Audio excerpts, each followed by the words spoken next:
십자가 마틴 로이드 존슨 제8장 새로운 피조물. 지금쯤이면 우리가 바울이 십자가에서 발견한 모든 것들을 다 고찰했다고 생각하실지 모르겠습니다만 사실은 아직도 많이 남아 있습니다. 바울은 십자가를 계속해서 자랑하고 있습니다. 그 이유는 자신이 이제 기독 신자로서 이전에 한 번도 누리지 못한 신령한 모든 축복들을 누리고 있는 밑거름이 바로 십자가이기 때문입니다. 저는 이 점을 여기서 강조하려고 합니다. 십자가를 떠나서는 우리 인생은 궁극적으로 복된 삶을 영위하지 못합니다. 십자가는 모든 복의 근원이요 원천이기 때문입니다. 즉, 십자가로부터 멀어진 사람은 누구든지 성도가 누리는 참된 복을 소유할 수 없습니다. 이 점이 매우 중요한 요점입니다. 사도 바울이 왜 내게는 오직 우리 주 예수 그리스도의 가르침 외에는 결코 자랑할 것이 없으니 라고 말하지 않았는지를 아십니까? 어떤 사람들은 바울이 그렇게 말한 것이라고 주장합니다. 현대인들은 그렇게 말하는 것을 무척 좋아합니다. 그들은 산상보훈의 교훈에 매우 감격해하며 이것이야말로 우리에게 절실히 필요한 것이라고 말합니다. 인간에 의해서 사색되고 발생된 것 중에 이 교훈이야말로 윤리 도덕의 최상의 수준이라고 찬탄합니다. 누구든지 이 교훈을 실천하면 인생의 모든 문제가 다 해결될 것이라고 말합니다. 비록 하나님을 경외하지 않는 자들이라도 이 가르침을 매우 높이 사고 있음이 틀림없습니다. 힌두교 신봉자였던 간디가 그런 무리 중 한 사람이었습니다. 수많은 사람들이 산상보훈을 감탄합니다. 귀하게 여깁니다.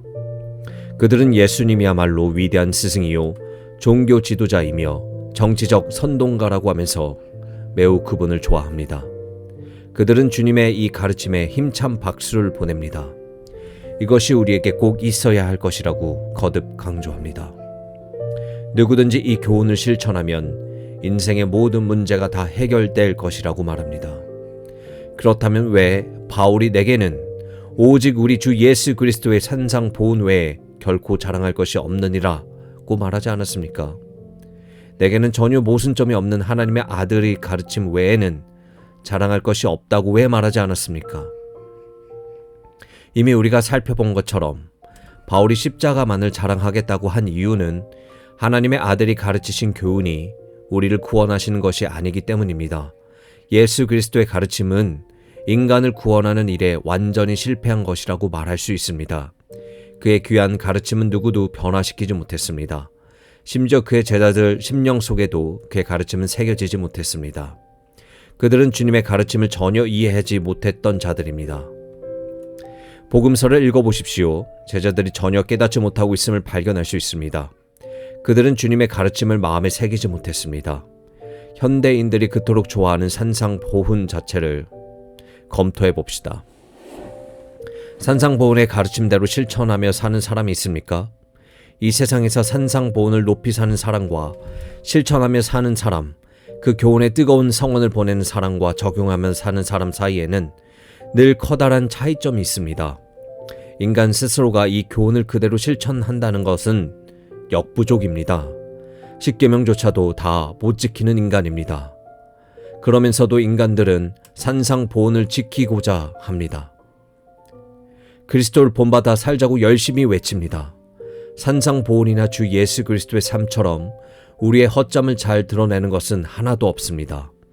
유대인은 하나님의 종 모세를 통해서 하나님의 법을 이미 받았지만 십계명을 지키는 일에는 실패했습니다. 누구도 다 지킬 수가 없습니다. 왜냐하면 십계명 속에는 탐내지 말라는 교훈이 있기 때문입니다. 즉, 욕심 부리지 말라는 말씀에 걸리지 않을 사람이 누가 있겠습니까? 인간이 이해할 수 있는 한도에서 십계명조차도 다 지킬 수가 없다면 무슨 재주로 주 예수 그리스도께서 설명해 주신 십계명을 다 지킬 수 있으며 지킨다는 소망을 어디에 두시겠습니까? 이것이 예수님을 그토록 증오하는 최후에는 십자가에 못 박기까지 한 바리새인들이 지닌 문제점이었습니다. 그들은 십계명이나 하나님의 법들을 잘 준수하고 있다고 생각했습니다. 우리 주님께서는 그들의 잘못된 점들을 지적하셨을 뿐 아니라 지키지 못하고 있는 점들을 확인시키셨습니다. 그들은 살인한 적이 한 번도 없다고 했을 때 주님은 잠깐만 기다려라, 너의 형제에게 나가 라고 말한 적이 한 번도 없느냐, 만일 있다면 너희는 살인한 자니라고 하셨습니다. 여기에서 보면 살인이란 오로지 육체적인 죽임을 의미하는 것이 아니라는 것입니다. 이것은 우리 심령 속에 자리 잡고 있는 증오와 미움을 의미하는 것입니다. 여러분이 이 어리석은 녀석아 라고 말한다면 여러분의 입으로 형제를 살인하는 죄를 범하는 것입니다. 이것은 모두가 살인죄에 해당됩니다. 또한 주님은 간음죄와 관련해서도 똑같은 견해를 말씀하셨습니다. 바리새인들은 그 점에 있어서는 깨끗하다고 주장합니다. 그러나 주님은 나는 너희에게 이르노니 여자를 보고 음욕을 품는 자마다 마음에 이미 간음하였느니라. 마태복음 5장 28절 이라고 말씀하셨습니다. 인간은 죄인입니다. 욕심이 가득 들어있는 욕심꾸러기입니다. 주님께서 율법을 해석하셨을 때 사악한 욕망이 지독한 행위나 다름없음을 언급한 말씀을 기억하십니까? 하나님 앞에서는 인간의 모든 악한 생각과 속에 품은 모든 욕망들조차도 이미 실행해 버린 것이나 다름없다고 성경은 말씀해 줍니다. 그런데 감히 누가 산상보훈을 다 지킬 수 있다는 말입니까? 이 이유 때문에 사도 바울은 오직 내게는 우리 주 예수 그리스도의 가르침이나 혹은 산상보훈 외에는 결코 자랑할 것이 없다라고 말하지 않은 것입니다. 그리스도의 가르침은 모든 인간의 죄악들을 고발합니다. 바리새인들을 포함해서 완전한 의인이 되어 보겠다고 꿈꾸는 모든 인간들에게 주님의 교훈은 전적으로 소망이 없는 처절한 낙오자의 모습을 드러내줍니다. 그러므로 여러분은 주님의 가르침에 찬사를 보낼 수가 없습니다. 바울은 십자가만을 자랑했는데 그 이유는 십자가를 통해서만이 인생의 재반 문제를 해결할 수 있기 때문입니다. 또한 십자가가 함유하고 있는 모든 축복은 십자가로 말미암아 얻게 되기 때문입니다.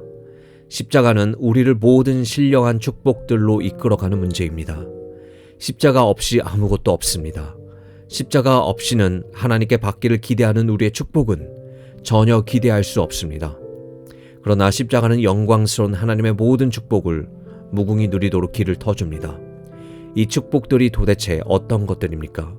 사도 바울은 이런 축복들을 이야기하는데 전혀 실증내지 않았습니다. 로마서의 첫 부분에서 언급하고 있는 사실을 보면 그는 그러므로 우리가 믿음으로 의롭다 하심을 얻었은즉 우리 주 예수 그리스도로 말미암아 하나님으로 더불어 화평을 누리자.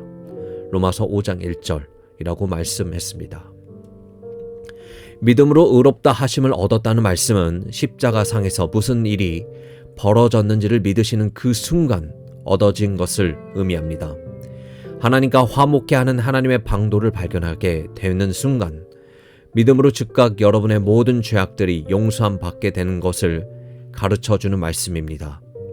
모든 죄악이 깨끗이 씻음받아 이제는 그리스도의 의로움으로 옷 입게 된 것을 의미합니다. 그래서 바울은 우리가 믿음으로 의롭다 하심을 얻었은즉 하나님으로 더불어 화평을 누리자라고 말씀하신 것입니다. 이 사실이 우리가 믿음으로 받게 될 첫 번째 축복입니다. 사도 바울의 이 서신 속에서 그러므로 라는 단어만큼 중요한 뜻을 품고 있는 단어가 없음을 강조해 드립니다. 주의 깊게 이 단어를 살펴보십시오. 사도 바울은 이 같은 교리, 즉 특별히 십자가에 관한 교리를 설명할 때마다 그러므로 라는 접속사를 즐겨 사용하고 있습니다. 이 말의 의미는 이 같은 의미로 또는 바로 그것 때문에 라는 말로 앞에서 언급한 것에 수반되는 결과를 늘 보여주는 단어입니다. 여기에 수반되는 첫 번째가 축복입니다. 믿음으로 의롭다 하심을 얻었은즉 하나님으로 더불어 화평을 누리자 라는 말씀이 의미하는 것이 무엇입니까? 평강을 얻게 되며 하나님과 화평케 되는 축복을 받게 될 이것이야말로 가장 복된 것이라고 생각하십니까? 우리의 삶 속에서 벌어지는 우리의 모든 문제들이 어떤 것인지를 살펴본 결과 그 모든 원인들은 하나님과의 관계가 잘못되어 있기 때문이었습니다. 대답하기 곤란한 것이 아닙니다. 흘러간 역사가 증명하듯이 오늘날 모든 족속들이 얽히고 설킨 많은 문제가 오직 한 가지 원인, 즉 인간과 하나님과의 관계가 올바르게 형성되어 있지 않기 때문입니다. 인간은 하나님께로부터 멀리 떨어져 있습니다. 문제의 원인이 바로 여기에 있습니다. 하나님을 대적하는 반역자의 결과로 즉시 이 세상에 고통이 오게 된 것입니다. 이런 일은 지금도 계속되고 있습니다. 우리는 우리가 안고 있는 문제들을 해결하기 위해 부단히 노력하고 있습니다. 혼란한 사회 구석구석의 질서를 이룩해 보려고 모든 단체나 기관들이 분주하게 노력합니다. 평화를 정착시키려고 했습니다. 모두가 평화를 원하나 평화는 우리 손에 쥐어지지 않습니다. 왜 그렇습니까? 하나님과의 관계가 바로 서 있지 않기 때문입니다. 우리가 하나님과 화목해 되지 않는 한 평화는 우리의 것이 아닙니다. 이사야 선지자를 통해서 하나님께서 친히 이렇게 말씀하셨습니다. 내 하나님의 말씀에 악인에게는 평강이 없다 하셨느니라. 이사야 57장 21절. 평강이 없는 세상 역사가 증명합니다. 현재 우리의 역사도 이것을 뒷받침해 줍니다. 우리가 얼마나 많은 돈을 가졌느냐가 중요한 것이 아닙니다. 얼마나 많이 배운 지성이냐도 중요한 것이 아닙니다. 얼마나 권세와 영화를 누리는지 아닌지 그런 것이 중요한 문제점이 아닙니다. 문제는 여러분이 악한 자리에 머물고 있는 한, 다시 말해서 여러분이 하나님께 복종하지 않고 그의 영광과 존귀하심을 찬양하는 삶을 살지 않고는 평화가 무엇인지도 결코 알 수 없다는 말입니다. 물론 여러분은 이 세상의 부귀 영화를 모두 누릴 수 있습니다. 그러나 오갈 데 없는 거리의 고아만큼이나 불행한 자입니다. 안식이 없는 자가 악인의 자리에 처해 있는 자입니다. 악인에게는 평강이 없다고 하나님께서 말씀하셨습니다. 하나님과 화평을 누리지 않고는 그 누구도 소망이 없습니다. 그렇기 때문에 하나님과 화평케 되는 것이 중요합니다. 그 이유는 여러분이 그 대답을 좋아하든지 거절하든지 간에 화평케 하는 사역은 하나님의 손안에 놓여 있기 때문입니다. 이 점을 조금 더 설명하겠습니다. 인간은 본래 천성적으로 타고난 인생의 모습으로 서 있습니다. 그리스도의 십자가를 믿지도 않고 자랑도 하지 않는 불신자들의 현 위치가 여기에 잘 설명되어 있습니다. 본질상 우리는 하나님을 마음 상하게 해드렸고 그의 쏟으시고자 하는 진노의 대접은 내 머리에 놓여 있습니다. 그래서 우리는 하나님께 영광을 돌리며 살아야 하는 것입니다. 그러나 우리들은 그 일을 성사시킬 수가 없습니다. 우리는 하나님께서 원하시는 대로 실천하지 못했으며 순종치 못했습니다. 그러므로 우리는 하나님을 노엽게 하는 것입니다. 하나님께서 노엽게 생각하시는 이유는 어쩔 수 없는 상황입니다. 모든 공유와 사랑 및 자비하시고 사랑이 풍성한 하나님께서 이 세상과 사람들을 창조하셨습니다. 오늘 저와 여러분이 눈여겨보는 세상은 원래 하나님께서 만드신 세상과는 다른 것입니다. 하나님께서 지으신 이 세상을 이처럼 비참한 세상이 되게 한 장본인은 저와 여러분들 개개인입니다. 세상은 하나님을 기쁘시게 못합니다. 태초에 오는 오직 말씀으로 모든 것을 창조하셨습니다. 완전한 태초였습니다. 하나님은 자신이 이룩하신 세상을 보고 흡족해 하셨습니다. 그러나 오늘날의 우리 세계는 하나님을 욕되게 하는 것들 뿐입니다. 따라서 그의 진노가 머리맡에 놓여 있습니다. 이 세상을 마침내는 심판하실 것입니다. 이 심판은 하나님께서 작정하신 것 그 이상으로 임하게 될지 모릅니다. 신학 성경에 보면 큰 논쟁거리가 있습니다. 인류 역사의 현 시점에서 이 점을 생각하는 것은 아주 흥미로운 일이긴 합니다. 지금 그 문제를 거론하는 것은 좋지 않다고 생각합니다만 이 문제가 주는 영향을 거론하는 논쟁이 있습니다.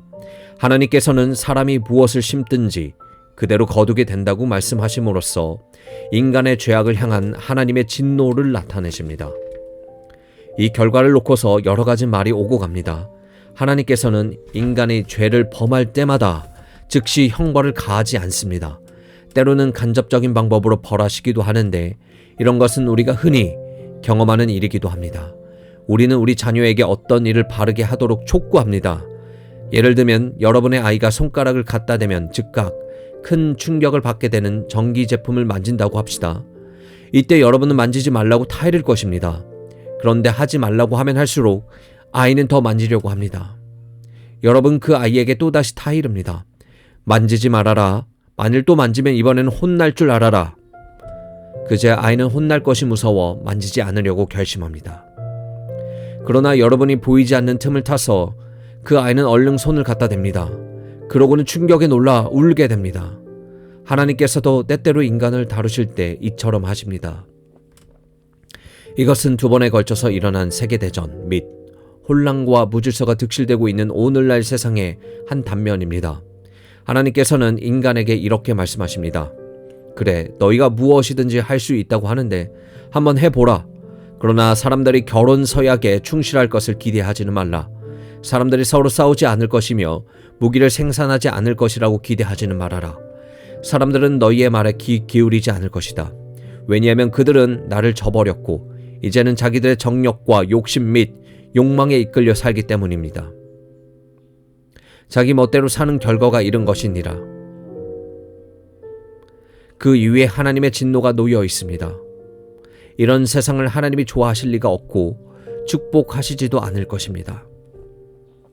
세상은 하나님을 싫어하며 반역 행위를 일삼아 모독합니다.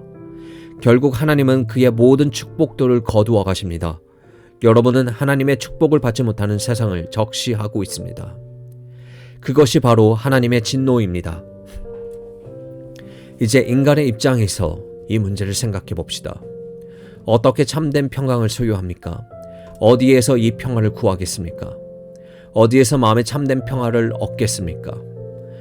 우리의 심령 속에 이 평화를 어떻게 채우시겠습니까? 조금 더 걱정, 근심이 없이 원만하게 살아갈 수 있는 것을 어디에서 찾을 수 있겠습니까? 그런 것이 있을 수 있습니까? 세상 어디에서도 참된 안식을 얻을 수 없습니다. 하나님 없이 사는 인간은 참된 안식을 누리지 못합니다. 우리는 모두가 편히 잠을 청하지 못합니다. 늘 잠을 설치는 피곤한 인생입니다. 왜 그렇습니까? 이미 답변이 주어졌습니다. 인간이 하나님의 형상대로 지음받은 것을 알지 못한다 하더라도 인간은 하나님의 형상대로 지음받은 존재입니다. 하나님을 의지하며 살도록 창조된 인간입니다. 그러므로 인간에게는 하나님께만 채워주실 수 있는 가장 귀중한 것이 있습니다. 하나님 외에는 누구도 그것을 만족시킬 수가 없습니다. 그런데 인간은 만족을 주지 못할 곳에서 늘 두들기고 있습니다. 구약 성경 전도서를 읽어보십시오. 거기서 인간의 모든 노력과 수고가 헛된 것임을 샅샅이 파헤쳤습니다. 부자가 되면 만족하시겠습니까? 춤을 추며 즐겨보자, 마시자, 향락에 젖어보자, 주색을 일삼아보자. 하지만 거기에 평화가 있는 것이 아닙니다. 그런데도 참된 안식을 얻는 것은 불가능합니다. 인간에게는 평강을 소유하기엔 욕심이 너무 많습니다. 어떤 사람은 집이 없는 사람에게 집을 마련해주면 행복하게 된다 하며 주택난의 심각함을 해결하는 것이 시급하다고 합니다. 또 어떤 사람은 교육제도의 개선책이 요구된다고 합니다. 우리는 이 모든 것을 시도했습니다. 그런데도 평강은 없습니다. 우리는 우리 조상들의 가지지 못한 멋진 집들을 갖고 있습니다. 좋은 교육을 받고 있습니다. 모든 것이 옛날보다 훨씬 좋아졌습니다. 그러나 아직도 잠 못 이루는 밤이 계속되고 있습니다. 평화가 없는 세상입니다. 왜 그렇습니까? 너무나 욕심이 많기 때문입니다. 새 집을 짓는다고 해서 인간이 변화되는 것은 아닙니다. 새로운 정보나 지식을 알았다고 해서 인간이 변화되는 것이 아니며 좋은 교육을 받는다고 해서 개선되는 것이 아닙니다. 그렇게 할지라도 인간은 여전히 그대로입니다. 물론 사람의 직함이 그 사람의 됨됨이가 어떠한지를 말해줍니다만 직함이 중요한 것이 아닙니다. 직위가 높다고 하더라도 여전히 잘못을 행하고 있는 죄인입니다. 어떤 옷을 입었느냐가 중요한 것이 아닙니다. 화려한 옷을 입고 다닌다고 해서 행복한 사람이라고 말할 수 없습니다. 여전히 불안한 가운데서 지내는 것입니다. 인간이 평화롭게 살 수 있는 유일한 길은 하나님의 법에 순종할 때 비로소 가능한 것입니다. 인간은 그 길을 통해서 평강을 누리도록 지음받은 존재입니다. 그런데 인간은 늘 실패합니다. 법에 순종하는 것을 원하지 않습니다. 그러므로 불안은 끊임없이 따라다니며 늘 불만족한 것입니다. 하나님의 이름조차 생각하기를 싫어합니다. 그러나 인간의 속에는 알지 못하는 어떠한 것에 대한 두려움으로 가득 차 있습니다. 건강을 염려합니다. 죽음을 겁내고 있습니다. 한 번 가면 영영 돌아오지 못할 강 건너편에 있는 보이지 않고 알려지지 않는 그곳에 대하여 무척 두려워 떱니다. 온갖 두려움 속에 잠식되어 인생을 소일하면서도 두려운 것이 하나도 없다고 입버릇처럼 말합니다. 두렵지 않은 척 할 뿐이지 내면의 속삭임은 누구도 속일 수가 없습니다. 불안이 계속 거주하고 있습니다. 그러니 기쁨이 없는 삶입니다. 인간이 이것들을 그처럼 두려워하는 이유가 무엇입니까? 성경에 보면 한 가지 대답이 있습니다. 사망에 쏘는 것은 죄요. 죄의 권능은 율법이라. 인간이 비록 하나님을 부인한다 할지라도 죄의식에 사로잡혀 있습니다. 죄의식을 떨쳐버리지 못합니다. 심리학자들조차도 이 문제를 없애주지 못하는 것은 그들 역시 죄의식에 사로잡힌 자들이기 때문입니다. 그들도 이 문제로 고민하는 것입니다. 모든 인간은 죄의식 속에 살고 있습니다. 비록 하나님을 믿지 않는다 하더라도 하나님 앞에 선 모든 인간은 죄의식으로 가득 채워져 있습니다. 참된 평화가 무엇인지를 바로 깨닫기 전, 특별히 하나님과 화목해 내는 것이 무엇인지를 바로 이해하기 전에 인간이 생각해야 할 것이 두 가지 있습니다. 먼저는 인간이 하나님과는 불화한 입장에 처해 있다는 것과 다른 하나는 하나님의 진노가 인간에게 임한다는 것입니다. 그렇기 때문에 하나님 쪽에서 뭔가가 먼저 발생해야만 하는데 그것이 바로 십자가의 복음입니다. 우리 주님께서 십자가상에서 죽으셨을 때 거룩하신 하나님의 법이 요구한 모든 것을 다 이루었습니다. 하나님의 의로우심과 공의하심 및 거룩하심이 전적으로 충족된 것입니다. 하나님은 그의 불같은 진노를 자기 독생자의 몸 위에 쏟으셨습니다. 그래서 주님의 생명은 죄악을 사하는 희생제물로 바쳐진 것입니다. 거룩하신 하나님께서 요구하시는 모든 것이 십자가상에서 완전히 처리된 것입니다. 그런데 하나님께서 더욱 감사한 일은 그 효력이 우리에게 나타났다는 것입니다. 우리는 하나님께서 우리의 적대시하는 것처럼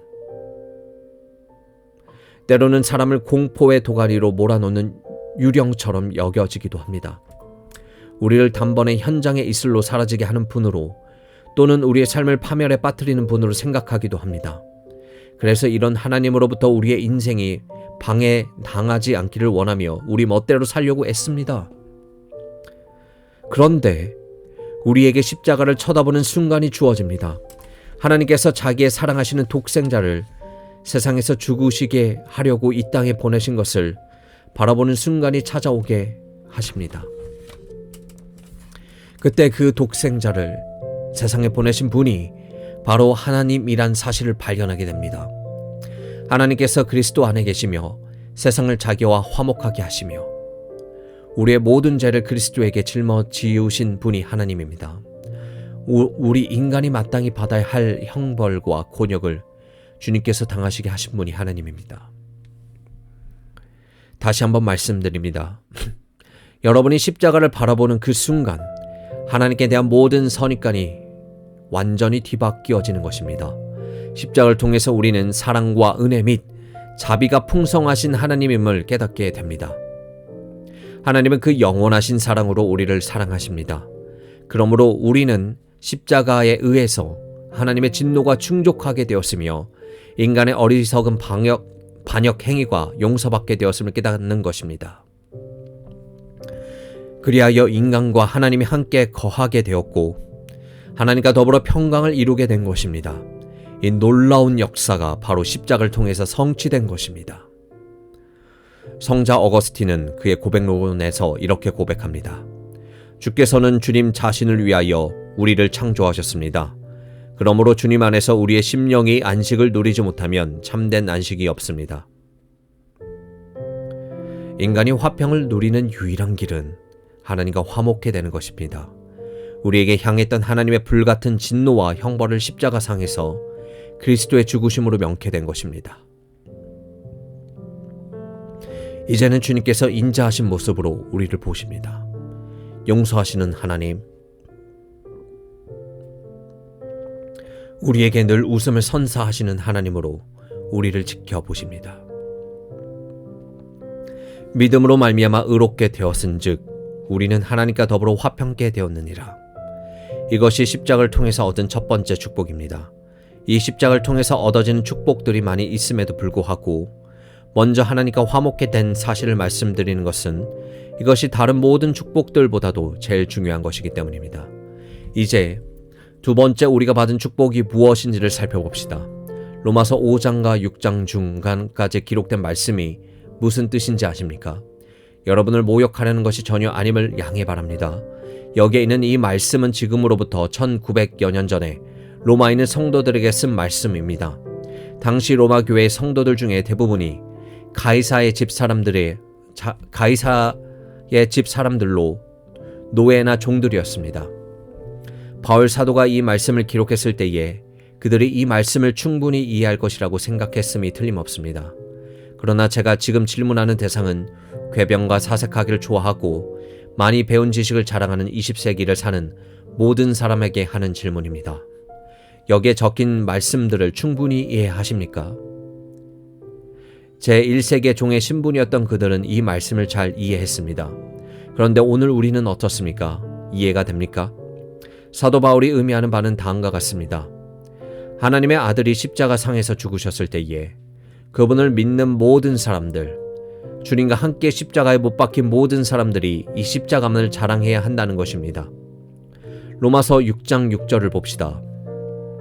우리가 알거니와 우리 옛사람이 예수와 함께 십자가에 못 박힌 것을 기억하라고 합니다. 또 말씀하기를 만일 우리가 그의 죽으심을 본받아 연합한 자가 되었으면 또한 그의 부활을 본받아 연합한 자가 되리라. 로마서 6장 5절이라고 했습니다. 이 말씀이 말하는 바가 무엇입니까? 로마서 5장 12절부터 8장 서두에 이르기까지 계속 이어지는 말씀에서 사도 바울이 논의하는 강조점은 이 세상에서 우리 자신들에 관하여 가장 잘 이해할 수 있는 것은 우리의 현 존재가 무엇이냐를 아는 것이란 점입니다. 즉, 우리는 모두가 아담의 후손임을 명심해야 합니다. 하나님께서 사람을 만드시고 그를 아담이라고 부르셨습니다. 모든 인류 족속은 이 첫째 남성인 아담과 최초의 여성인 하와로부터 시작되는 것입니다. 성경의 진술에 따르면 모든 사람은 아담과 하와의 원죄와 인간의 타락성에 관련되어 있음을 봅니다. 어떤 사람들은 이것을 믿지 않습니다. 그러나 이것을 떠나 죄에 대하여 보편타당하게 설명하실 수 있겠습니까? 도저히 설명할 수가 없습니다. 방법이 있다면 오직 한 가지뿐입니다. 아담은 인간들을 대표한 사람입니다. 그는 모든 족속들 중 첫 번째 인간이었습니다. 하나님께서 그를 모든 인류 족속의 대표자로 만들었기 때문에 그가 행한 모든 것들은 그의 후손인 모든 사람에게도 연관되어 있습니다. 우리는 아담이 무엇을 행했는지 잘 압니다.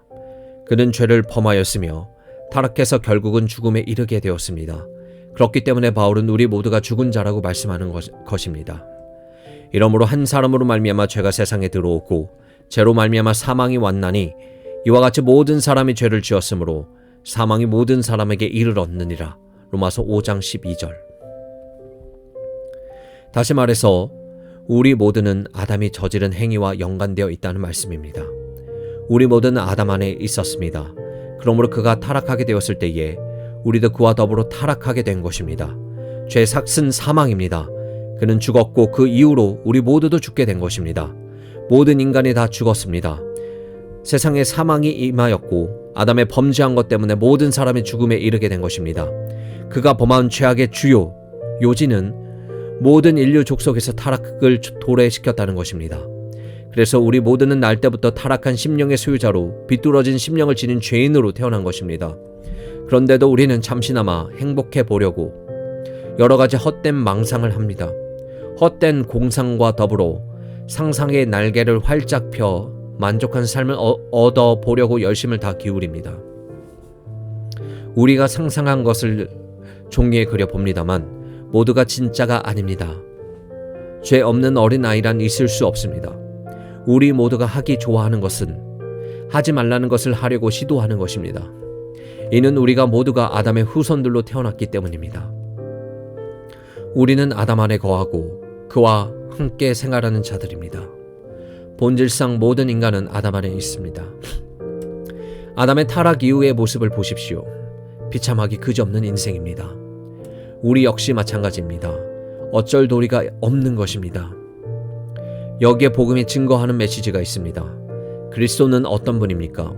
그가 하나님의 아들입니다. 그런데 왜 세상에 오셨습니까?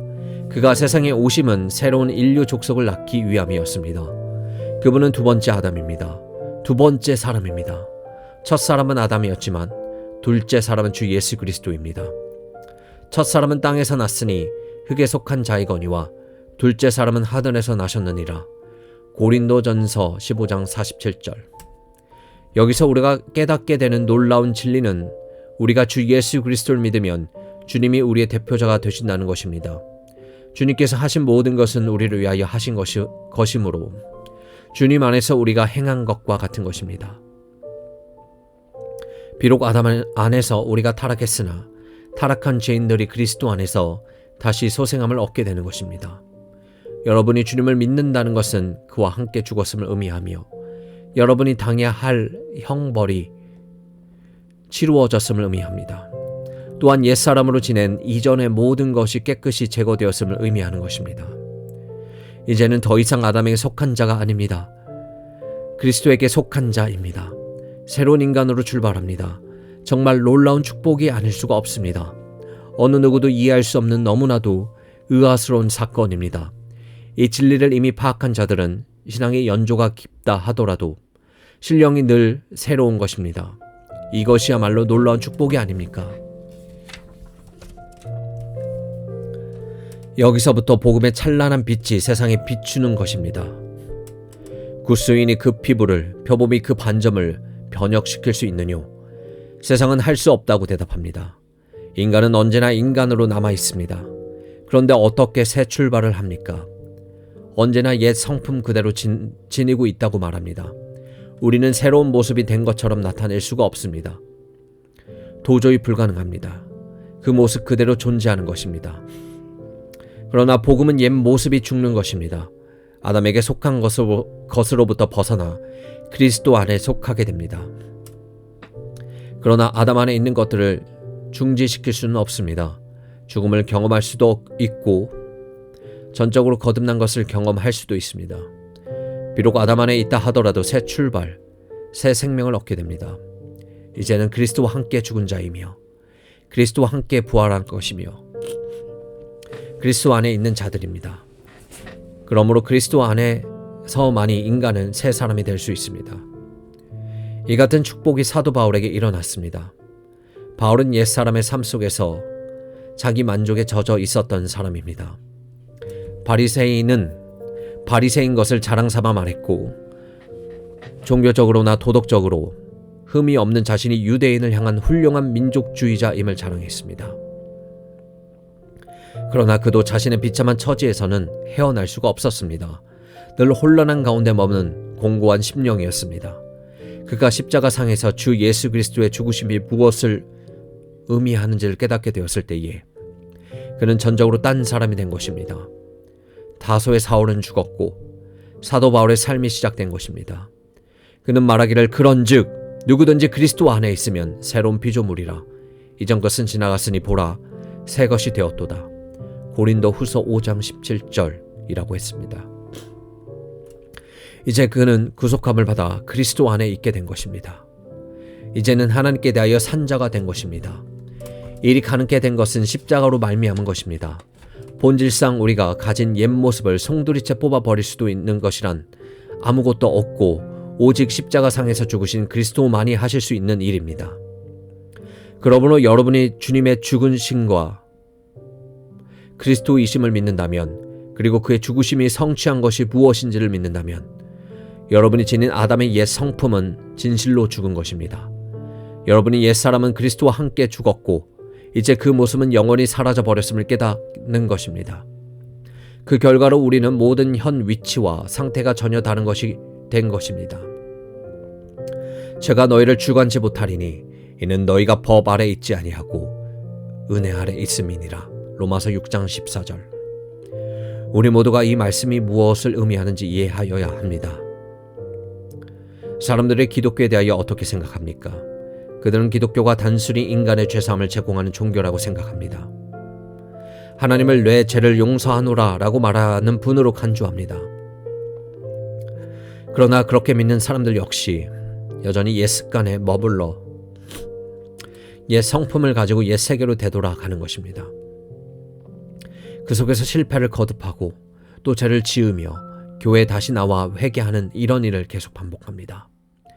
여러분이 하나님을 용서해 줄 때 하나님이 여러분을 용서해 주는 것을 제외하고는 모든 것이 변함이 없습니다. 그러나 이것은 기독교의 가르침이 아닙니다. 어쩌면 그것이 기독교의 초보 단계의 본질이라고 말씀하실지 모릅니다만 그것은 시작에 불과한 것이지 아무것도 아닙니다. 기독교의 본질적인 가르침은 나의 모든 위치와 하나님께 대한 모든 관계가 완전히 변화된 것, 우리가 그분과 함께 화평을 누릴 뿐 아니라 전적으로 새로운 관계 속에 거하는 것입니다. 이것이 다른 점입니다. 사도 바울은 그런즉 어찌하리요? 우리가 법 아래 있지 아니하고 은혜 아래 있으니 로마서 6장 15절 이라고 말씀합니다. 이 말씀의 의미는 본질상 우리 모두가 율법 아래에 있는 자, 즉 하나님의 법 아래에 있다는 것입니다. 여러분이 만일 하나님과 화목해 되지 않고 또 그리스도와 십자가상에서 그의 죽으심을 믿지 않아 여러분의 불신앙으로 인하여 용서받지 못한 사람이라면 여러분의 현 상태가 어떤 것인지를 정확히 말씀드리겠습니다. 먼저 여러분은 하나님의 법 아래 있는 자들입니다. 하나님은 이 법을 제정하신 분으로서 법에 따라 여러분을 처리하실 것입니다. 그분은 자 여기에 나의 십계명이 있다. 그러니 이를 지킬지니라 라고 명령하십니다.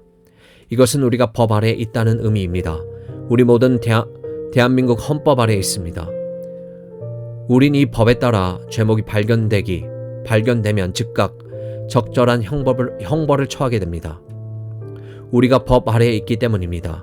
마찬가지로 그리스도 밖에 있는 모든 자들은 법 아래에 놓여 있는 존재입니다. 여러분에게 요구하는 하나님의 법은 십계명을 지키라는 것입니다. 나 외에는 위하는 신을 두지 말며 자기를 위하여 새긴 우상을 만들지도 말고 어떤 형상이든지 만들지 말며 그것들에게 절하지 말며 그것들의 이름을 부르지 말라. 살인하지 말라. 도덕질하지 말라. 간음하지 말라. 거짓 증거하지 말라. 내 이웃의 아내의 집이나 그의 밭이나 그의 남종이나 그의 여종이나 내 이웃의 소유를 탐내지도 말라. 이것은 하나님의 법이 요구하는 것들입니다. 그 외에도 하나님의 법이 요구하는 것은 많이 있습니다만 그 모든 것들을 주님께서 이렇게 요약하셨습니다. 내 마음을 다하며 목숨을 다하며 힘을 다하며 뜻을 다하여 주 너의 하나님을 사랑하고 또한 내 이웃을 내 몸과 같이 사랑하라. 누가복음 10장 27절. 이것이 여러분과 제가 지켜야만 하는 하나님의 법입니다. 하나님께서는 내가 너희를 심판하게 될 나의 법이 있으며 만일 너희가 지키지 않으면 그 법에 따라 너희에게 형벌을 내릴 것이라고 말씀하십니다. 이것이 법 아래에 있다는 뜻입니다. 그러므로 우리는 이 법들을 지켜야만 합니다. 그러나 이 법은 우리가 어떤 법을 지키든지 잘 지키도록 도와주는 법이 아닙니다. 물론 뭐든지 할 수 있다는 자신감과 지혜를 신뢰하고 여러분이 배운 학문과 세상의 도덕적인 삶을 의지할 것이기에 도움이 필요 없다고 말하실 것입니다. 그러나 도와주는 사람 또한 아무도 없다는 사실을 아셔야만 합니다. 아무도 도와주는 이 없이 여러분의 삶을 지탱해 나가야 합니다. 외롭게 홀로 수고해야 하는 인생입니다. 그 결과가 어떤지 아십니까? 지탱해 나갈 수 없다는 고백뿐입니다. 율법이 육신으로 말미암아 할 수 없다라고 사도 바울은 말합니다. 율법을 다 지킨다는 것은 불가능한 것입니다. 인류 역사 이래 하나님의 요구하시는 법을 다 지킨 사람은 아무도 없었습니다. 의인은 없나니 하나도 없으며 모두가 죄를 범하여 하나님의 영광에 이르지 못합니다. 절망뿐입니다. 한숨이 절로 나옵니다. 가슴을 쳐봅니다. 나이는 점점 들어가고 이제 곧 죽음이 눈앞에 닥쳐오고 죽게 되면 이제 하나님의 심판대 앞에 서게 되는데 하나님의 법을 지킬 수 없으니 절망뿐인 것입니다. 이것이 하나님의 법 아래에서 하나님을 떠나서 사는 자들의 모습입니다. 그 속에 소망이 없습니다. 가끔 어떤 사람은 이를 악물고 그래 좋다. 이미 버린 몸 어차피 죽을 바에는 제일 악질이 되어보자. 죽기 전에 죄나 실컷 짓자라고 다짐합니다. 그래서 못된 짓만 일삼습니다. 죄목만 불어날 뿐 여전히 법 아래 놓여 소망이 없을 뿐입니다. 그러나 우리 주 예수 그리스도의 십자가가 이런 우리의 현 위치를 전적으로 바꾸어 놓은 것입니다. 주님은 우리가 더 이상 율법 아래에 있지 않고 은혜 아래에 있다고 말씀하십니다. 만일 여러분이 주 예수 그리스도를 믿으면 십자가상에서 그의 죽으심을 믿는다면 법의 얽매인 위치에 해방된 것입니다. 이제는 새 자리에 앉게 되었습니다. 은혜 아래에 있습니다. 은혜란 값없이 베푸는 사랑입니다. 은혜란 죽어야 마땅한 자들에게 베푸는 하나님의 사랑이요 자비입니다. 하나님은 은혜의 하나님입니다. 은혜가 바로 하나님 자체입니다. 우리가 그 은혜를 받기에 합당치 못한 자리에 처했을 때에도 한없이 사랑의 눈으로 우리를 용서하신 하나님입니다. 이제 하나님은 우리에게 율법을 제정하신 하나님이 더 이상 아닙니다. 영원하신 사랑으로 변함없이 우리를 사랑하시는 우리 아버지입니다. 우리에게 얼굴을 드시사 늘 우리를 축복하시기 원하시는 우리 하나님 아버지입니다. 너는 내 아들이며 나는 내 하나님이라. 내가 너에게 나의 성품을 주노라. 나는 내 머리털까지 셀 수 있느니라. 이제 내 곁을 떠나는 불상사가 결코 일어나지 않을 것이니라. 이렇게 말씀하시는 우리 하나님 아버지입니다. 이것이 은혜 아래 있다는 의미입니다. 너무나 다르지 않습니까? 율법에 매여 사는 자와 사랑에 붙들려 사는 자 사이에는 엄청난 차이가 있습니다. 이제 여러분은 전적으로 다른 세계에 있습니다. 이를 십자가가 이룩해 놓은 것입니다. 여러분은 이제 은혜 아래에 있어 더 이상 하나님 앞에 두려워 떠는 인생이 아닙니다. 비록 여러분이 합당치 못한 자라 하더라도 하나님은 여러분의 아버지이심을 기억하십시오. 이제는 우리 하늘에 계신 우리 아버지 이름이 거룩히 여김을 받으시오며 나라 임하옵시며 라고 고백합니다. 우리에게 환한 웃음을 선사하시는 하나님입니다. 그분은 오래 참으시는 하나님입니다. 원래 우리를 만드신 그 원상태로 우리를 이끄시려고 작정하신 하나님입니다. 그분의 모든 사랑과 은혜와 뜨거운 열정이 우리 안에서 우리의 유익을 위하여 작용하고 있습니다. 이제 저의 마지막 요지를 말씀드리겠습니다.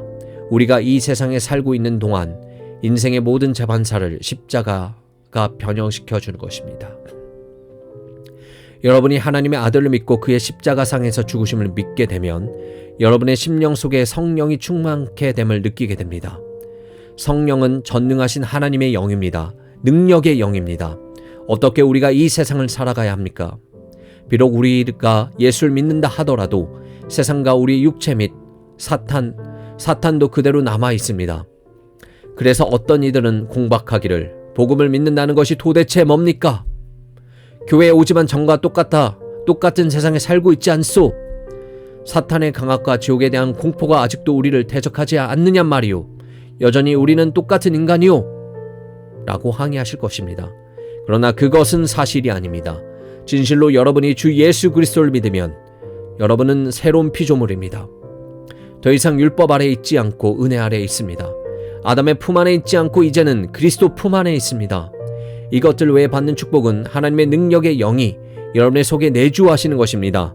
그러므로 나의 사랑하는 자들아 항상 복종하고 두렵고 떨림으로 너희 구원을 이루라. 너희 안에는 행하시는 이는 하나님이시니 자기의 기쁘신 뜻을 위하여 너희를 소원을 두고 행하게 하시나니 빌립보서 2장 12절에서 13절 이라고 바울은 빌립보 교인들에게 말씀하셨습니다. 사실 이것은 여러 측면에서 아주 놀라운 축복 중 하나입니다. 다시 말해서 우리가 하나님의 자녀가 되는 순간 또 우리가 아담 안에 더 이상 있지 않고 그리스도 안에 있음을 발견하게 되는 순간 우리가 더 이상 율법 아래 있지 않고 은혜 아래 있음을 깨닫는 순간 십자가가 우리를 위하여 이룩한 것이 무엇인지를 아십니까? 이것을 아시면 무엇이 귀한 축복인지를 인정하실 것입니다. 십자가가 이룩한 것을 보면 우리를 위하여 하늘문을 열고 우리로 기도하게 해줍니다. 우리는 기도하지 않는 우리 자신을 잘 압니다. 그런데 우리를 하나님께 기도하도록 만드는 것이 무엇입니까? 혹시 여러분들 중 제1차 대전을 기억하는 분이 계십니까? 1914년부터 1918년까지 벌어진 전쟁 기간 동안 바닷속에 어뢰장치를 한 사람의 경험담을 들어보셨습니까? 그들은 작전 계획이 끝났을 때에도 소형 보트 안에서 머물러야만 했습니다.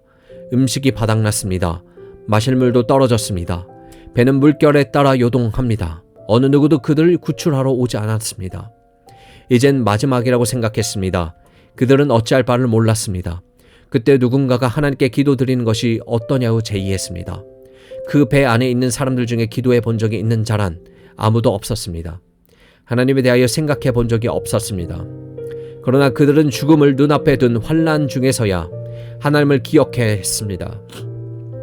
이것은 똑같은 상황이 1912년 4월 대서양을 항해하고 있던 타이타닉 호에 있던 승객들에게도 일어났습니다. 후에 이 배는 침몰되지 않는 배로 풀렸습니다. 주일날 오후에 음악과 함께 모든 승객들은 흥겨운 시간을 보내고 있었습니다. 갑자기 쾅 하는 소리가 들려왔습니다. 그 배가 빙산과 충돌한 것입니다. 그 순간 신나게 음악을 연주하여 사람들의 흥을 돋구어주던 밴드가 음악을 멈추고 내 주를 가까이 하게 함은 이란 찬송을 연주하기 시작했습니다. 배를 가라앉지 못하게 하는 한 사람에 대한 이야기는 언제나 생각만 해도 감동적입니다. 무엇이 우리로 하여금 기도하게 하는지를 아시겠습니까? 그러나 여기에서 우리가 생각해 볼 문제는 정말로 우리가 기도할 만한 사람이냐라는 것입니다. 우리가 기도할 권리를 갖고 있습니까? 기도가 무엇입니까? 기도란 하나님의 존전으로 들어가는 것입니다. 우리가 세상에 살면서 거들떠 보지도 않은 그 하나님, 경멸하고 거절한 그 하나님, 하늘에 계시고 거룩하시며 전능하신 그 하나님께 아뢰는 것이 기도하는 것입니다. 문제는 이런 하나님의 존전에 우리가 어떻게 들어갈 수 있느냐라는 것입니다. 우리의 추악한 모습으로는 하나님의 존전으로 들어갈 수가 없습니다. 하나님께서는 죄인을 듣지 아니하십니다. 요한복음 9장 31절. 죄인인 인간이 안심하고 담대히 하나님께 기도할 수 있는 한 가지 방법이 있습니다. 그 방법은 오직 우리 주 예수 그리스도의 십자가만을 믿는 것입니다. 사도 바울이 뭐라고 말씀하시는지 들어봅시다. 그러므로 우리가 믿음으로 의롭다 하심을 얻었은즉 우리 주 예수 그리스도로 말미암아 하나님으로 더불어 화평을 누리자. 또한 그로 말미암아 우리가 믿음으로 서 있는 이 은혜에 들어감을 얻었으며. 로마서 5장 1절에서 2절. 바울 사도는 이 같은 말씀을 즐겨 하셨습니다. 에베소서에 보면 바울 사도는 이는 저로 말미암아 즉 그리스도로 말미암아 우리들이 한 성령 안에서 아버지께 나아감을 얻게 하려 하심이라 라고 말씀하십니다. 예수 그리스도를 통하지 않고는 아버지께로 갈 자가 없습니다. 주님께서 친히 이것을 언급하셨습니다. 내가 곧 길이요 진리요 생명이니 나로 말미암지 않고는 아버지께로 올 자가 없느니라. 요한복음 14장 6절. 여러분은 하나님의 어떤 분이 능지간에 어둠 속에서 부르짖는 여러분의 외침을 들어주시기를 간절히 소망하며 부르짖을 것입니다. 그러나 그것은 기도가 아닙니다. 기도란 하늘에 계셔서 우리의 부르짖음을 들으시고 능히 축복하시며 살아계신 하나님께 부르짖는 것을 말합니다. 그런데 우리가 어떻게 이 하나님께 기도합니까? 오직 한 가지 길뿐입니다. 히브리서를 읽어봅시다. 아주 놀라운 고백을 하고 있습니다. 그러므로 우리에게 큰 대제사장이 있으니 승천하신 자 곧 하나님 아들 예수시라. 우리가 믿는 도리를 굳게 잡을지어다. 우리에게 있는 대제사장은 우리 연약함을 채울하지 아니하는 자가 아니요 모든 일에 우리와 한결같이 시험받는 자로되 죄는 없으시니라. 그러므로 우리가 긍휼하심을 받고 때를 따라 돕는 은혜를 얻기 위하여 은혜의 보좌 앞에 담대히 나아갈 것이니라. 히브리서 4장 14절에서 16절. 문제는 우리의 도움이 필요할 때 우리가 무엇을 어떻게 하느냐입니다. 우리가 실패할 때 무엇을 할 수 있습니까? 내가 고통과 위기에 빠져 있을 때 어떻게 하겠습니까? 할 수 있는 한 가지는 도움이 필요한 나를 도와주는 은혜를 간구하는 것입니다. 이 은혜를 어떻게 얻겠습니까? 우리가 무슨 권리로 하나님께 부르짖을 수 있습니까? 우리가 하나님께 아뢰 수 있는 오직 한 가지 권리는 그리스도께서 우리가 받을 형벌을 대신 져주셨다는 것입니다. 이로 인하여 우리는 하나님과 화목해 되었고 하나님과 함께 화평을 누리게 된 것입니다. 히브리서 10장 19절에서 22절 말씀을 보면 이렇게 말씀합니다. 그러므로 형제들아 우리가 예수의 피를 힘입어 성소에 들어갈 담력을 얻었나니 그 길은 우리를 위하여 휘장 가운데로 열어놓으신 새롭고 산 길이요 휘장은 곧 저희 육체니라. 또 하나님의 집 다스리는 큰 제사장이 계심에 우리가 마음의 뿌림을 받아 양심의 악을 깨닫고 몸을 맑은 물로 씻었으니 참 마음과 온전한 믿음으로 하나님께 나아가자. 그리스도께서 우리로 하여금 담대히 하나님께 부르짖도록 하늘문을 열어주신 것입니다. 또한 주님은 우리를 고소하는 모든 고소자들에 대해서도 확실히 변호하여 주십니다. 여러분이 하나님께 무릎 꿇고 기도하며 전능하신 하나님께 간구하기 시작하면 여러분을 고소하는 자가 귀에다 속삭입니다. 내 주제에 거룩하신 하나님께 감히 어떻게 기도한단 말이냐? 이 비난의 소리에 뭐라고 대답하시겠습니까? 하나님의 법이 요구하시는 것을 모두 성취한 십자가입니다. 이 대답이 가장 만족스러운 대답입니다. 그런데도 여러분의 양심이 십자가는 너의 못된 것을 들춰낸다라고 속삭입니다. 우리의 기억력이 작동해 옛날에 저지른 못된 것들이 화면에 나타납니다. 그래서 여러분은 또 낙심에 빠져 두려움에 사로잡힙니다. 여러분을 고소하는 자는 쉬지 않고 여러분을 괴롭힙니다. 이 문제를 처리하는 방법은 우리가 즐겨 부르는 찬송가 속에도 찾아볼 수 있습니다. 내 맘에 주여 방패되소서, 나의 안식처 주님 곁이네. 날 고소코자 애쓰는 사탄에게 날 위해 죽으신 주님 증거해. 뉴튼. 이 말씀에 사탄은 할 말이 없습니다. 하나님의 아들 예수 그리스도의 보혈이 우리를 모든 죄와 불의에서 깨끗이 씻어주셨기 때문입니다. 또 다른 문제가 생기는 것은 여러분의 불결함과 부적격함이 하나님 앞에서 여러분을 수치스럽게 할 때 어떻게 하겠느냐라는 문제입니다. 이때는 다음과 같이 기도를 할 수 있습니다. 날 지키시는 하나님의 어린 양이시여, 당신의 못자국으로 날 이끄소서. 그곳만이 내가 누릴 평화가 깃든 곳, 가장 안전한 처소니이다. 원수가 에워싼들 무엇이 두려우리까? 세상의 욕망도 두려움도 날 붙들지 못하나이다. 날 구원하시고 품어주신 당신의 은혜만이 날 정결케 보호하나이다. 영원한 빛이시라네, 영원한 빛이라네. 한없이 순결한 영혼이여라. 돌보시는 당신의 품 안에 안기어 움츠린 나의 영혼 고요히 활개치네. 당신의 얼굴 바라보나이다. 보좌 주위에 둘러싼 성도들의 뜨거운 주님의 사랑 증거하는도다. 타락한 세상이 결코 알지 못하는 이 귀한 사랑은 성도들의 것이라네. 죄악 중에 출생한 인간이여, 저 영원한 빛 어떻게 손에 쥘 것인가? 형언할 수 없는 주님의 존전에서 벌거벗은 내 영혼 증거하네. 저 영원한 빛을 어떻게 이것을 소유할 수 있습니까? 여기에 그 한 가지 대답이 있습니다. 장엄한 그곳으로 인도하는 유일한 길은 몸 바쳐 희생 제물된 주님이나이다. 우리가 하나님 보좌 앞에 담대히 나가함은 이뿐이네. 우리를 은혜의 보좌 앞에 나가도록 준비하도다. 무지와 어둠의 자녀가 저 영원한 빛 속에 거하는도다. 영원한 우리의 사랑 오직 예수이여라. 빈네이. 그러나 내게는 우리 주 예수 그리스도의 십자가 외에 결코 자랑할 것이 없으니 주님께서 우리가 하나님과 화목해 되도록 만드셨습니다. 우리를 새로운 피조물이 되게 하셨습니다. 이제 우리는 그리스도 안에 있고 더 이상 율법 아래에 있지 않습니다. 은혜 안에 거하는 것입니다. 주님께서 우리로 영원히 살도록 만드셨습니다.